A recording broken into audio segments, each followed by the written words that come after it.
to my channel. Wasa Iati, how are you?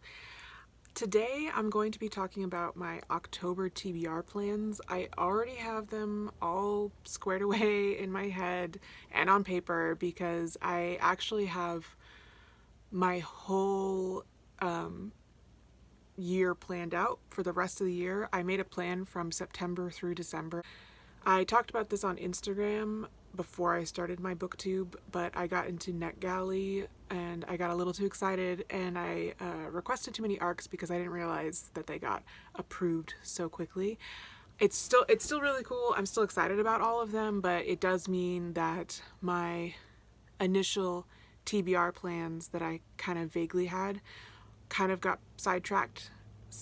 Definitely got sidetracked, and I will be focusing on reading a lot of those ebooks and physical arcs that I have to get through. Pretty exciting, actually. I am feeling pretty good about it. When it first happened, I was like, whoa, this is a little overwhelming, but then once I wrote it all out, I was like, oh, this is totally doable.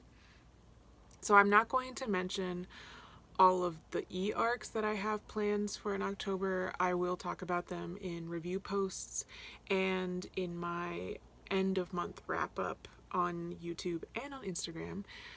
So look out for that. What I will talk about today is the physical books that I have to get through. The only ebook that I will mention because I am particularly excited about it is Love After the End, which is a young adult anthology edited by Joshua Whitehead, featuring short stories by Indigenous authors with two-spirit and queer heroes in utopian and dystopian settings. If you have read or heard of Love Beyond Body, Space, and Time, if you've read that one and loved it, this is basically like the sequel to that. And if you've just heard of it like I have and are still excited about it, this is an anthology for you. I still need to get my hands on that other anthology. I just pine after it is really what I do right now. But I'm really excited about it. It's an Indigenous anthology. I think it might already be out in Canada, but it comes out in the US on October 20th from Arsenal Pulp Press. So keep an eye out for that. I am excited to get my own copy. For physical books, what I have is right next to me, a little bit, this stack.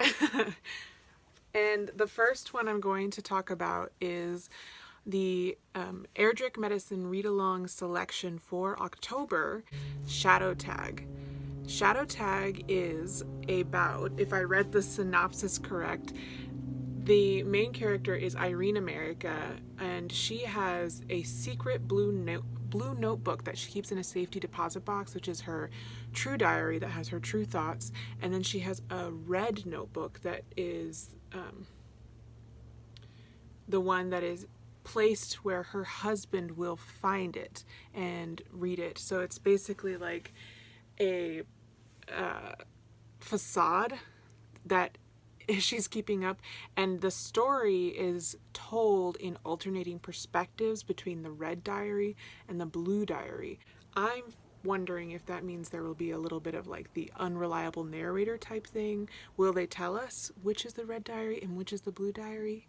I don't know, but I think it sounds really cool. It sounds like it might also be outside of the Love Medicine series. A lot of her novels are in the same world and interconnected in some way, and this one sounds like it might be its own space.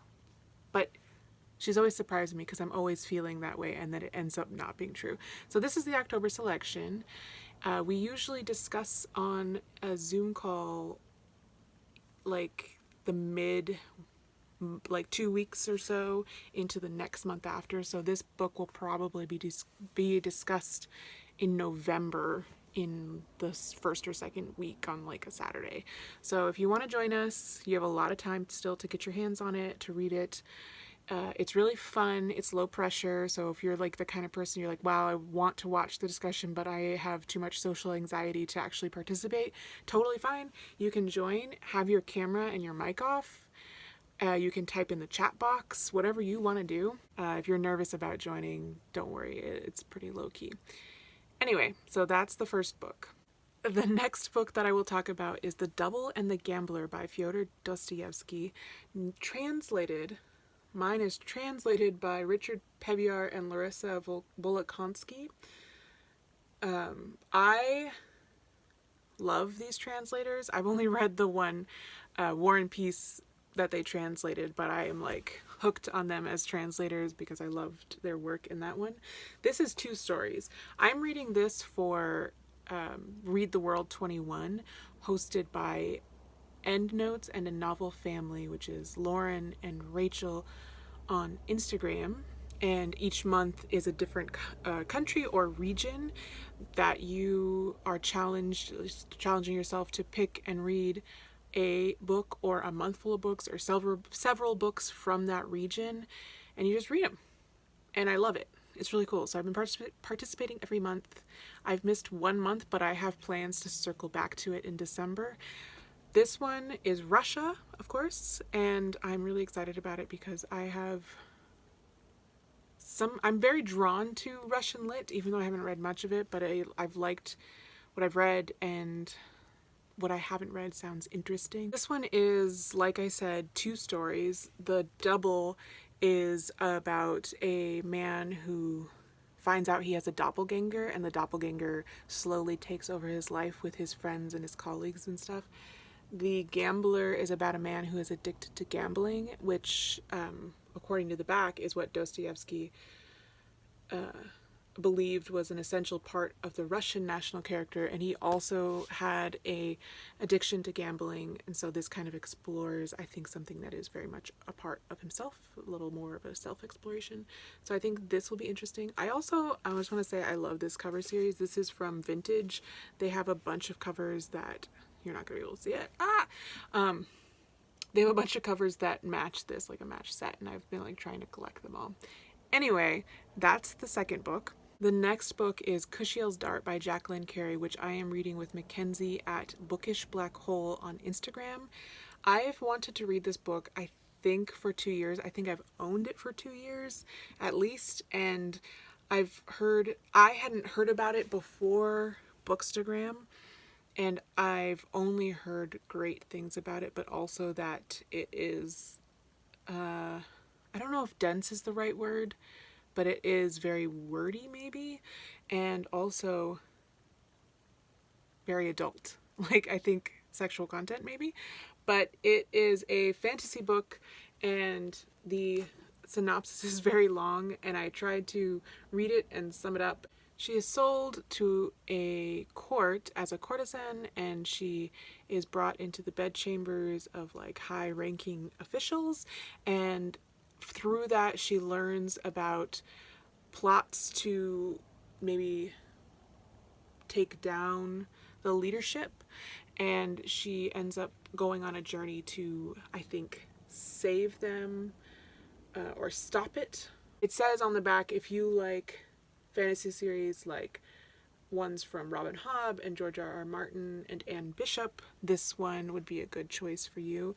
There is, I think, 3 trilogies that are interconnected. This is the first in the first trilogy, and then there's another trilogy, another one after that, of course. And I am hoping I like this, so I can continue on with it. If you like it, let me know. It's a very long book. I also have the mass market paperback, and that one is like 1,000 pages long. So I was actually glad that I picked this up and it was less than 700. It's all just psychological, I know, but still. So that's that. I also plan on incorporating Dune by Frank Herbert into my reading. I want to sit down and read it all at once, but I think what's going to happen is I'm going to be reading a little bit each day so that I could try and read it before the movie comes out, so that I can watch it at the same time as everyone else, because I got a little bit of the FOMO and I want to know what's going on. I know very little about this. I know there's something with a worm. This is a classic fantasy. It's about a alien planet.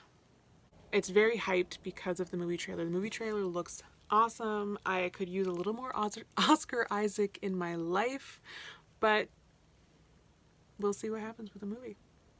I just have 2 more books, and they are arcs that were sent to me by publishers.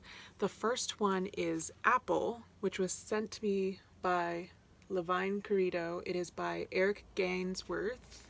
It's also told in a...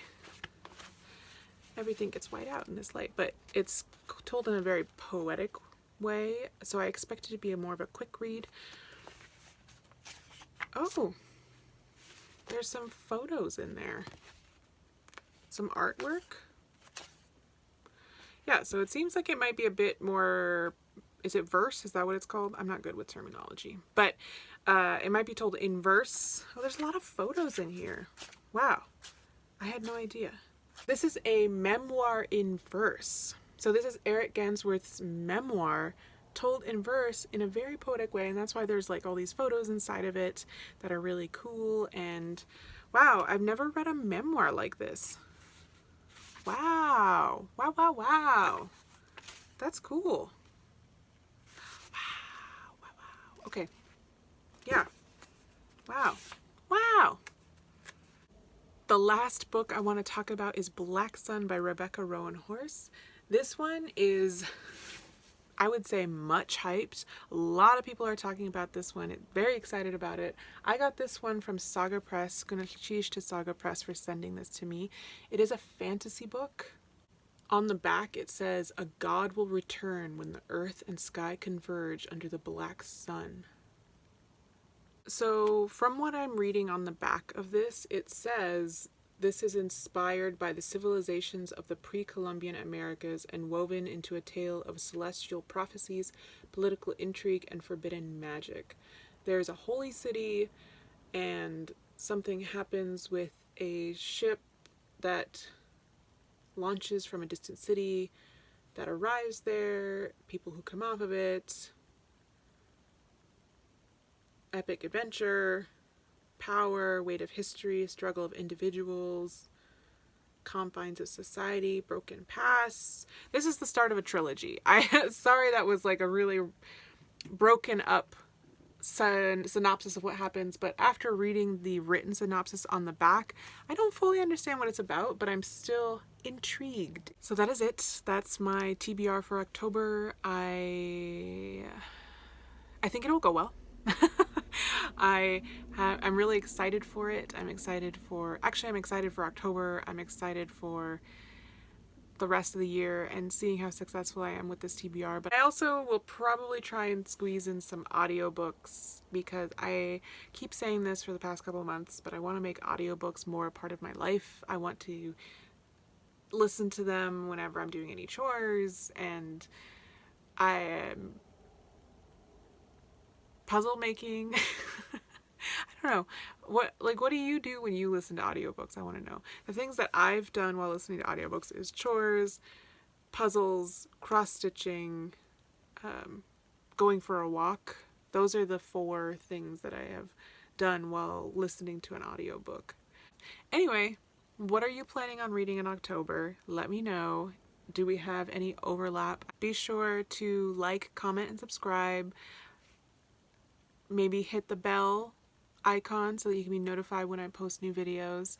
I can't wait to talk to you all. Gunashish. See you at Klasatin. I'll see you later. Bye.